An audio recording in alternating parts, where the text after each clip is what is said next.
Hello, I am Deepak. Today I am sitting in my backyard. I would like to discuss about the impact of COVID-19 pandemic in USA and worldwide. The economic and the social chaos from COVID-19 pandemic is extremely high. Over 4.8 million people have died worldwide, with the USA leading it with a death of 733,500 people plus. There are over 45 million people affected with COVID in USA. Those who developed severe infection and eventually recovered have a very tough time ahead with the difficulty breathing, oxygen dependence, severe fatigue, unable to work, loss of finances, increased anxiety, depression, increased drug use and alcohol use. The problem is actually very serious in some of the poor countries in Central America, South America, Africa, and some Asian countries. What has happened is their economy was poor to begin with and is sort of decimated by COVID pandemic. There are very few jobs available. There are drug wars, gang wars. The government itself is helpless. They do not have enough money to vaccinate everybody or provide food for everybody. These people are very hungry. They have no hope. And there is a very big mass migration of millions of people from these countries towards better pasture like Europe and United States of America. Unfortunately, countries like Australia and New Zealand can accommodate a lot more people are closed completely. Canada also does not have a good policy to accept these refugees. So there is a huge impact. There is a huge loss of life. People are hungry. They have no hope. Now, there is a lot of physical health problem from COVID,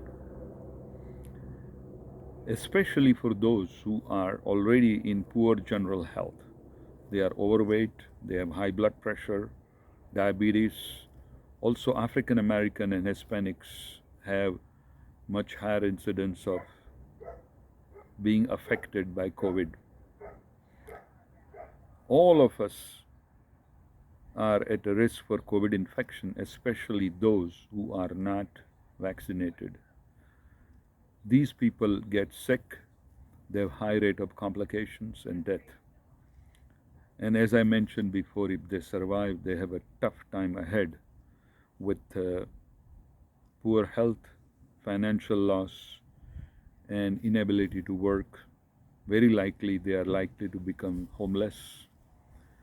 These people are sedentary, they eat more, exercise less, they drink alcohol, and use drugs.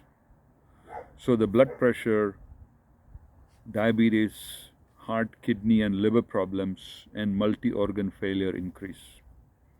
Also, chronic health problems like joint pains, back pains, headaches, and other ailments also have worsened because of the weight gain and other issues with the pandemic, that many of them do not seek health care at all unless they are really sick. Now, there's another big impact from COVID is mental health. Pandemic has caused economic recession, loss of job, and has negatively affected people's mental health. Up to 1 in 10 adults have had anxiety and depression. With pandemic, that number has increased 4 in 10.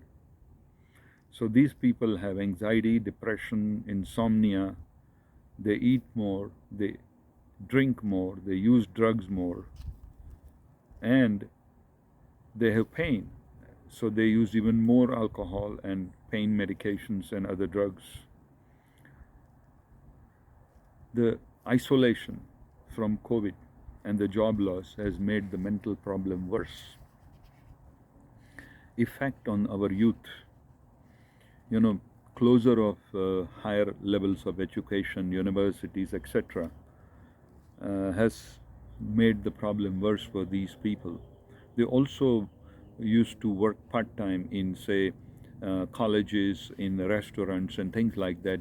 Those jobs are gone, so they have economic loss, loss of income,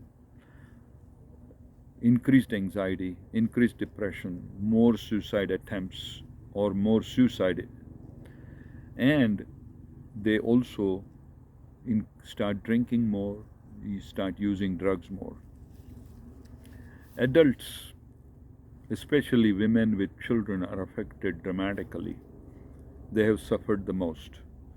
With the closure of school last year, with the lack of childcare, the blacks and Hispanics with poor income are even more seriously affected. Many of these women have decided to quit work altogether or do only part-time work because they are burnt out and they have so much more responsibility at home because children are home, and they just cannot cope up because no daycare available and the schools closed. They have to look after children, they have to teach them at home, they have to make sure that they attend online classes, all kinds of complicated problem.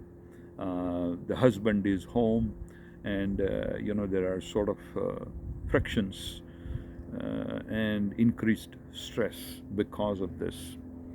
The essential workers have suffered the most. The hospital workers, grocery workers, the truck drivers who do deliveries, also the mail and the delivery people. They are affected dramatically because they have worked throughout the pandemic. Many have been affected with the COVID, and many of them have died or have suffering the consequences of COVID. And also drug use and alcohol use is on rise in those people. The COVID was thought to have affected married life quite a bit, but it is surprisingly a good thing that the families have actually come closer together rather than being split up. So the divorce rate initially started climbing, but later on it has fallen. Many people who had split up just before the pandemic have come back together and have tried to understand each other and have tried to bond with each other. So this is a good thing. But at the same time, the marriage rate has fallen as well in last 1 year. Actually, in USA, the marriage rate was falling a little bit, but last year there were hardly any marriages. So this year there is a spike. Now, the drug overdose death have increased, suicide rates have increased, social isolation and loneliness has made this matter worse. Incidents of all these problems have increased because of, though in those families that they have lost job or they don't have much saving, both the parents with children have suffered anxiety and depression because of the closure of school. At the same time, the child abuse cases have increased with more serious injuries as noted in the emergency room records. But this number may be false because due to pandemic, many families may not seek attention at all, or others, neighbors may not even realize what's going on with the child. So this is a huge problem, economic and mental. And to help this, the Congress has given $4.2 billion to improve mental health and to improve substance health services. Mental health problem from pandemic, unlike the physical problem and financial problem can last longer. The physical and financial impact will subside rapidly, but the mental health problem may take 3 4 more years after the pandemic is declared won, because the mental health takes time to improve. Now let's discuss the economic problem and fallout from pandemic. The restaurant industry was dramatically affected last year as the restaurants were all closed. 110,000 small and large restaurants closed last year temporarily, some of them forever. Loss of revenue for restaurant industry was $250 billion. These restaurants are not set up to be closed for more than 1 or 2 days, and they had to close for almost a year. Now some of them are trying to make a comeback, especially with takeout, and also they have started opening up with all the precautions. The fast food industry has not suffered much because they have a wonderful the drive-in facilities where you can pick up your food, as well as they have takeout and home delivery system as well. The other industry that is dramatically affected is travel industry, because the international flights were all closed last year. They are trying to come back, but some of the countries have not opened up, like Australia, New Zealand, and many other countries. Canada has so much restrictions. The countries that are affected dramatically are Thailand, France, Spain, and certain Middle Eastern countries where there is a lot of travel, like Egypt and Israel and other countries in that area. And of course, United States, the travel is reduced dramatically in USA. Also Canada, New Zealand, Australia, people are not traveling there. So all the travel, industry people and all the travel agencies, their businesses have suffered dramatically. Uh,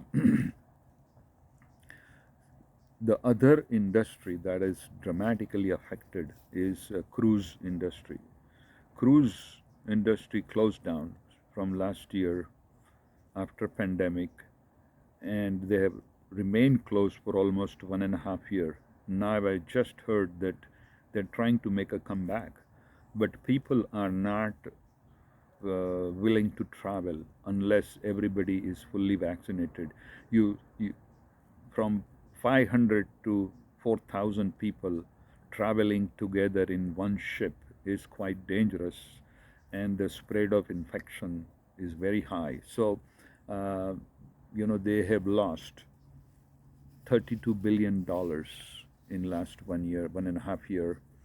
And the other other problem that has affected financially is a chronic shortage of food items and other essential items, toilet papers and other things like that, antiseptic sprays, etc. This is because of the border closures, shortage of workers, and other reasons. So what can we do? This is a huge problem. Government is trying to help, and our contribution to this is to get vaccinated.